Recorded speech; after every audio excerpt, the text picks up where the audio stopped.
Hello, everyone. I hope everyone had a good week this week as we get ready for Bereisheet, the first Parsha in our new annual cycle of Torah reading of Tufshin Pei Aleph.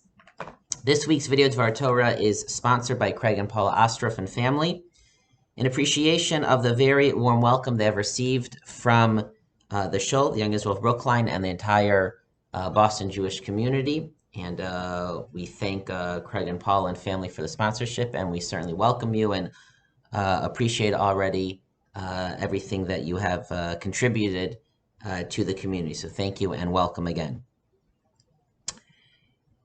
The term original sin is not a Jewish one.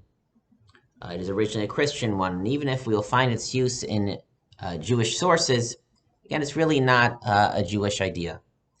It's not a Jewish idea because, as opposed to Christianity, our Jewish tradition never stressed, never emphasized this sense of inherent guilt and evil that is now found in humanity because of the sin of Adam and Chava, as Christianity did. But for another reason, it's not a Jewish idea, and we never find, I don't want to say never, but in general, we don't find our sages speaking in these terms.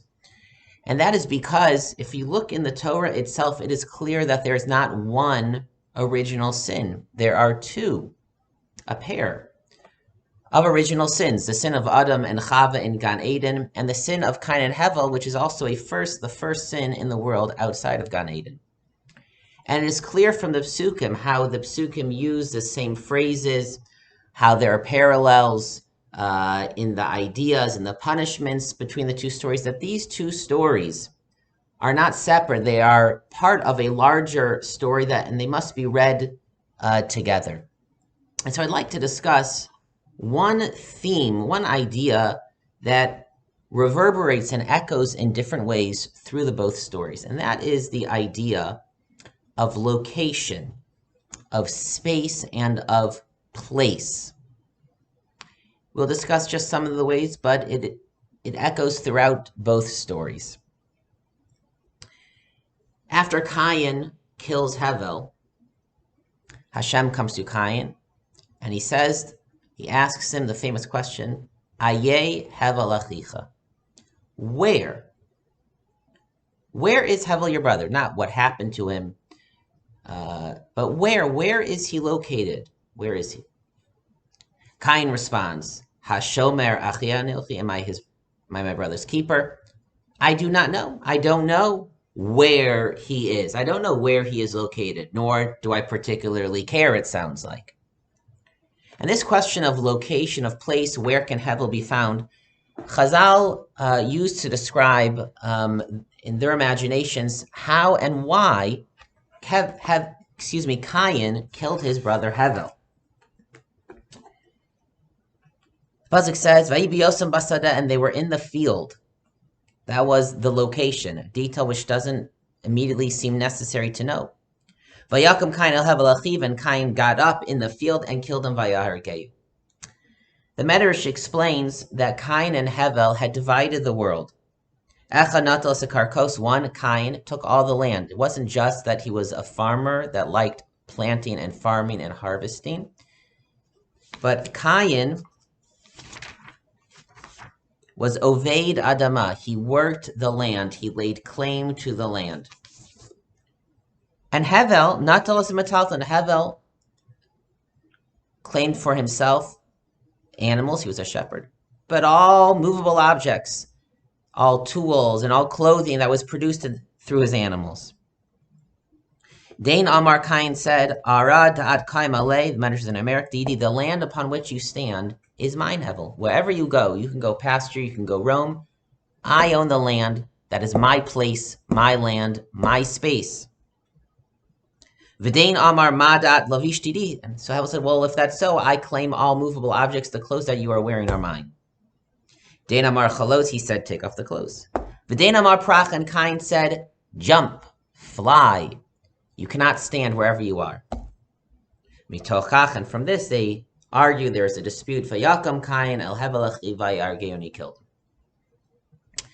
The way the Medrash imagines it, it's a parable. Cain said to Hevel, that is my land, that is my space. You have no right to be there, to take up that space. And Hevel had his own argument against Cain. And so the reason why Cain killed Hevel, and it was an argument, it was a claim about space location, about the physical land, which the Torah says is cursed because of Cain, physical land. But it also was about that Cain, because of the competition, because of the jealousy, he would not give a place. He was not willing to give up any space for his brother Hevel. He wanted to fill all places, all spaces. He laid claim to all locations. He wouldn't give his brother a place. And perhaps we hear a deeper echo to Hashem's question, where is Hevel? Where is he? And Cain says, I don't know. He didn't want to give Hevel a place. Perhaps we can understand Adam and Chava's sin in a similar way. Hashem gives Adam and Chava the entire garden.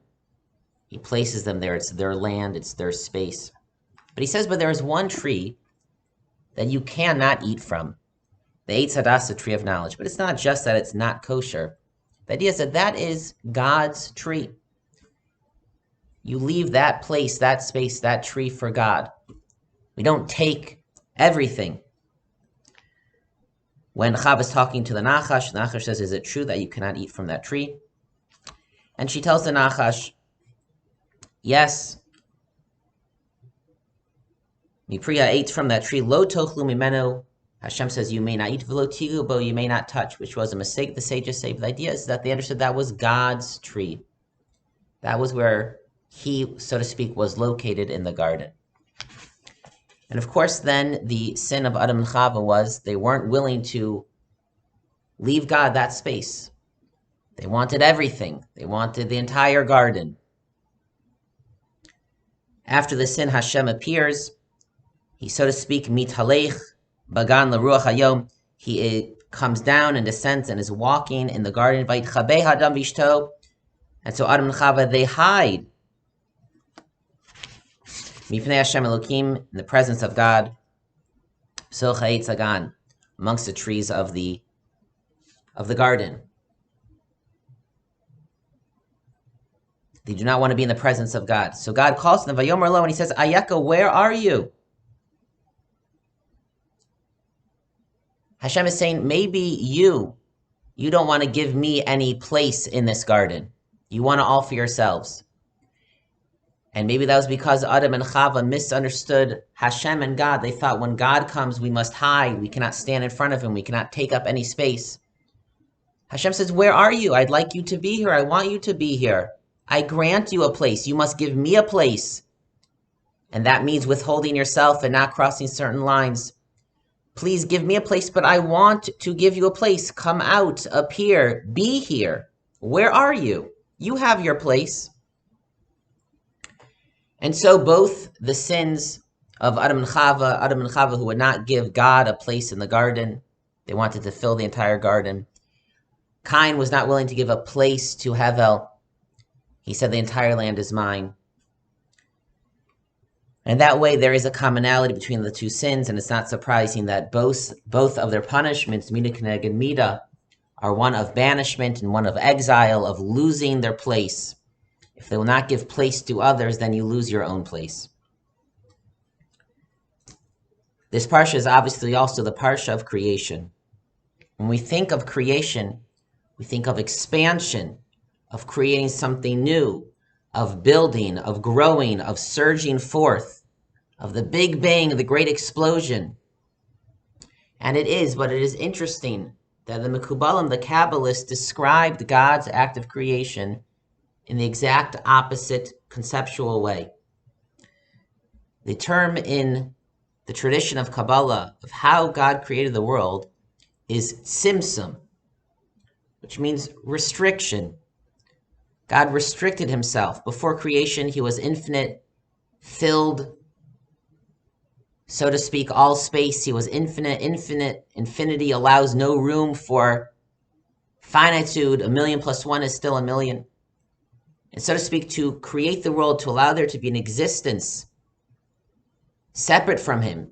He, so to speak, again, these are all parables, but as a way to understand it, he restricted himself. He held himself back. He allowed there to be a world. He allowed there to be humans. He allowed there to be choices between good and evil. He created by holding himself back and allowing for a space, for a world, for others, for human beings. It's difficult giving people space, but it is necessary. Sometimes it means allowing others to talk in a conversation. You don't have to fill the conversation. Give room for others. Sometimes it means respecting people's privacy, even people in your own family, giving them their space. Sometimes it means giving people space to heal. It's difficult. It's the sin of Cain and Hevel, jealousy, competition. But we have to try to give others the place, give them their space to succeed, allow others to have their place in the spotlight, allow for others to have different opinions, that others are not necessarily forced to agree with us. We can grant them their freedom of thought, grant them their freedom of opinion. These are the lessons of the two stories of Adam and Chava and Cain and Hevel. And of course, we have to give space to Hashem. We need to create places, physical locations, places in our lives, a sense that Hashem can be here, that I give him space, I let him have what should be his.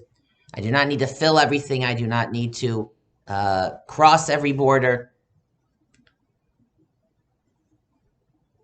We could boil down the common denominator, the theme, the basic quality. The inverse lesson to learn from the sins, from the mistakes of Adam and Chava and Cain and Hevel is to give space to Hashem, let him come into this world, and know that he will give us our space. We can stand before him, to give space to others so we can share this world with others. These are the lessons of the two stories of how to be metakein, the sins of Adam and Chava and Cain and Hevel. And similarly, if we give space to others, that is also perhaps the greatest way to walk in the footsteps of Hashem, to walk in the ways of Hashem, to emulate the ways of Hashem, of how he created the world. He allowed the world to exist. And so if we want to be like Hashem, if we want to overcome the sins of the beginning of the book of the Bereisheet, that is how it begins. It begins by giving space to others. Good Shabbos and Shabbat Shalom.